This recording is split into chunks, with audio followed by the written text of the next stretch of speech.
नमस्कार। देश में ऐसी तस्वीरें आम हैं। किसी भी राज्य में आप जाएं तो एक दोपहिया वाहन पर जिसकी क्षमता 2 सीट की है, उस पर आपको 7 से 10 लोग बैठे मिल जाएंगे। इसमें भाईजान, उनकी बेगम और 5-7 बच्चे शामिल होते हैं। ऐसे एक नहीं कई तस्वीरें तो गूगल पर मौजूद हैं। इनके आगे चालान काटने वाली पुलिस भी हाथ जोड़ लेती है, क्योंकि वो भी कुछ नहीं कर सकती, क्योंकि सरकार ने बच्चे पैदा करने की खुली छूट दे रखी है, जिसका फायदा ये लोग उठाते हैं और आबादी बढ़ाने में लग जाते हैं। इसका दुष्परिणाम देश की पूरी आबादी को भुगतना पड़ता है। आम लोगों पर टैक्स का ज्यादा भार पड़ता है, मूलभूत सुविधाओं में हिस्सेदारी बढ़ जाती है और नौकरी जैसे संकट आम हो जाते हैं। क्योंकि देश में आबादी जिस तेजी से बढ़ रही है, संसाधनों का उस तेजी से निर्माण नहीं हो पा रहा है और इसीलिए ये असंतुलन ही कई समस्याओं की जड़ है।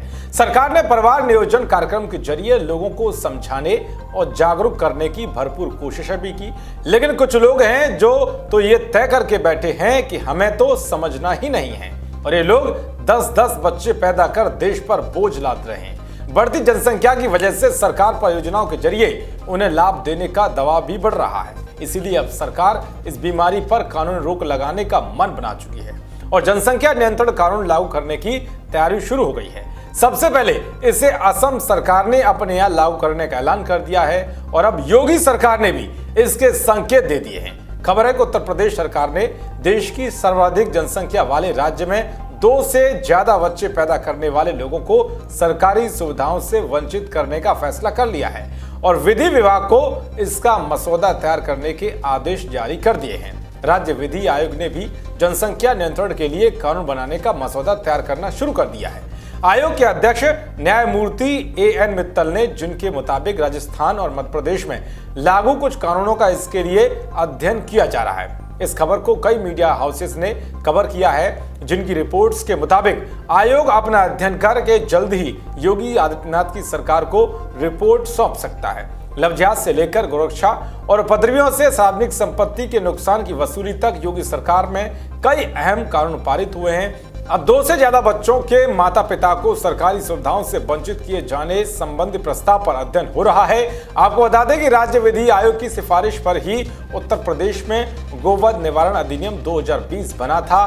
धर्म प्रवर्तन विरोधी कानून का मसौदा भी आयोग ने ही तैयार किया था। दंगों और उपद्रव में संपत्ति नुकसान के बाद वसूली वाला कानून भी आयोग की सिफारिश पर ही बना था। फिलहाल राज्य विधि आयोग के कई प्रस्तावों पर विचार चल रहा है, जिनमें सार्वजनिक जगहों पर धार्मिक ढांचा बना देने से लेकर सरकारी स्थल पर धार्मिक गतिविधियों पर भी रोक लगाने का प्रस्ताव सरकार के पास है।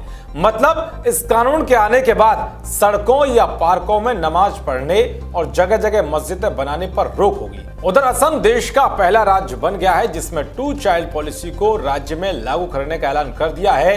असम के मुख्यमंत्री हेमंत बिस्वा शर्मा ने यह ऐलान किया है। घोषणा के मुताबिक कर्ज माफी या दूसरी सरकारी योजनाओं के लाभ लेने के लिए इस नीति का पालन करना अनिवार्य होगा। तो जिस तरह से जनसंख्या पर रोक लगाने के लिए अब अलग अलग राज्यों ने पहल शुरू कर दी है और फैसले लेने शुरू कर दिए, उस पर आपकी क्या राय है? और योगी सरकार जिस तरह से उत्तर प्रदेश के अंदर काम कर रही है, बड़े बड़े फैसले ले रही है, उस पर आपकी क्या राय है? कमेंट बॉक्स में जरूर बताएं। देश और दुनिया की तमाम खबरों को पाने के लिए देखते रहिए वीके न्यूज। नमस्कार।